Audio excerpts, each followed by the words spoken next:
నిన్నటి సభ ఒక రకంగా భారతీయ జనతా పార్టీకి బోనస్ లాంటిదని చెప్పాలి.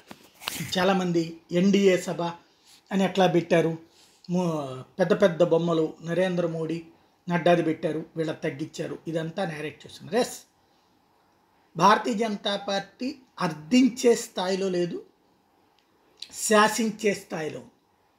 కాబట్టి ఎన్డీఏ సభ అయితే వస్తానన్నారు. తెలుగుదేశం జనసేనల సభకి బీజేపీ కూడా చేరింది కాబట్టి అయితే రాష్ట్ర నాయకత్వమే ప్రాధాన్యత చూసుకుంటుంది. బట్ దేశవ్యాప్తంగా ఎన్డీఏ సభలకే నరేంద్ర మోడీ వెళ్తారు కాబట్టినే అక్కడ ఆ కార్యక్రమంలో అట్లా ఉండాలని తేల్చి చెప్తే అందుకు అంగీకరించడం వల్ల జరిగింది.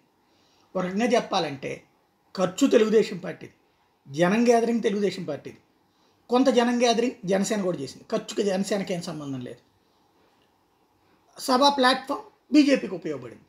తద్వారా కలిసి వస్తే కాలం వస్తే కలిసి వచ్చే కాలం వస్తే నడిచి వచ్చే కొడుకు పుడతారంటారు కదా, అట్లాంటి ఒక బోనస్ అని చెప్పాలి. భారతీయ జనతా పార్టీ చక్కగా వినియోగించుకోగలిగింది. నరేంద్ర మోడీ ఇంతకాలం తను చేసినటువంటి పథకాలు రాష్ట్రానికి ఏమిచ్చారు, దేశానికి ఏమిచ్చారు అన్నటువంటిది తెలుగు మీడియా తొక్కేసి నారదీసి ఏమీ లేదని నమ్మబలికితే వాళ్ళందరి లైవుల సాక్షిగా ఆయన ఏం చేశారో చక్కగా చెప్పుకున్నారు. ఇది బోనస్సే కదా బీజేపీకి.